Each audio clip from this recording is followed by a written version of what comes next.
Bonjour, je m'appelle Abdel Soufi, je suis franco-algérien, je suis comédien et metteur en scène et aussi cadreur. Je travaille actuellement sur un opéra gospel, sur la vie de Martin Luther King. J'ai aussi travaillé sur des séries télévision, j'ai fait du théâtre et actuellement, comme je vous le disais, je suis en représentation d'un opéra gospel sur la vie de Martin Luther King. Ce qui m'a motivé de faire du cinéma, c'est, étant plus jeune, j'étais handicapé et un jour, on m'a amené au cinéma et j'ai découvert le montage. C'est-à-dire que je voyais les acteurs de passer de la cuisine au jardin, du jardin dans une voiture ou dans un bus. Je me suis dit, mais qu'est-ce qu'il fallait faire pour faire ce qu'ils font? Donc je me suis renseigné et c'est là qu'on m'a dit qu'il y avait des écoles d'art dramatique.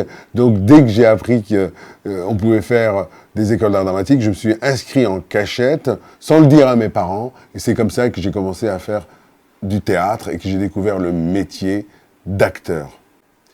Alors je me suis retrouvé dans cette aventure de Astérix et Obélix Mission Cléopâtre parce que j'avais travaillé avec l'équipe des Nuls quand ils étaient sur Canal+, et qui faisaient des parodies de séries.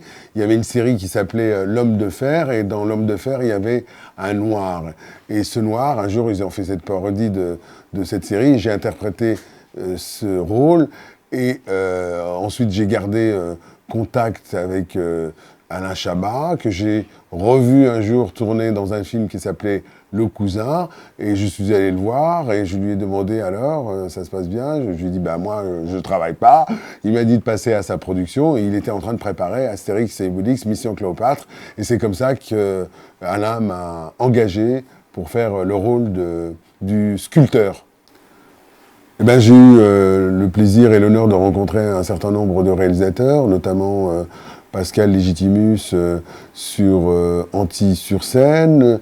J'ai eu l'occasion de rencontrer Siegfried pour avoir joué dans Louis Take Two. J'ai rencontré Claude Berry pour jouer dans Un homme, l'un reste l'autre part, pardon.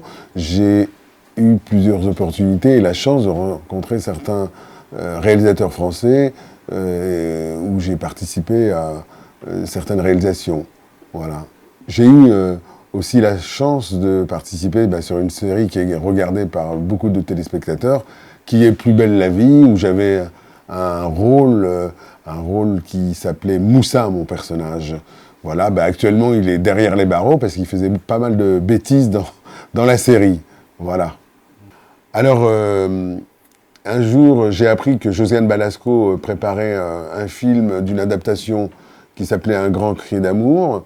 J'étais dans mon bain, puis j'ai appelé le théâtre et on m'a passé Josiane Balasco, j'avais insisté, on me l'a passé au téléphone et je lui ai dit que j'avais joué dans son précédent film, alors que c'était pas vrai du tout. Je n'avais jamais participé, mais c'était pour pouvoir la rencontrer. Et donc elle m'a dit, mais je me souviens pas. Et donc je suis passé à la fin de la représentation d'Un grand cri d'amour et j'ai réussi à la rencontrer à la sortie des artistes, et je lui ai dit qui j'étais, et puis finalement elle a fini par me dire viens t'asseoir, prends un verre, et elle m'a engagé sur le film qu'elle préparait de l'adaptation de sa pièce.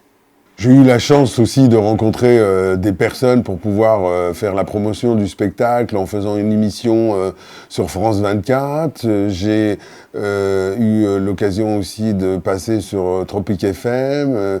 Dernièrement, le pôle Outre-mer est venu faire un reportage pour nous aider à promotionner le spectacle. Maintenant que les gens commencent à entendre parler du spectacle, c'est d'amener ce spectacle le plus loin possible, et donc du théâtre du gymnase, peut-être aller jusqu'à l'Olympia, qui est pas très très loin, au point de vue distance, et pourquoi pas une tournée internationale, parce que le message de Martin Luther King, c'est un homme universel et qui mérite d'être joué partout dans les grandes villes, même jusqu'aux États-Unis.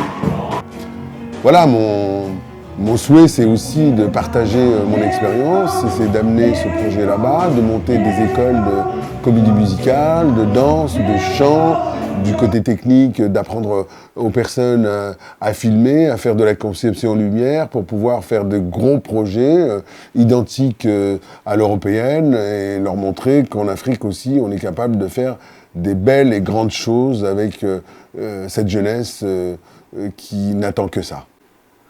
Voilà, les amis, je voulais remercier le Studio Boost pour m'avoir accueilli gentiment et de me permettre de partager mon expérience et de parler de ce fameux projet d'opéra gospel sur la vie de Martin Luther King qui s'appelle MLK, la voix de la fraternité et de la paix.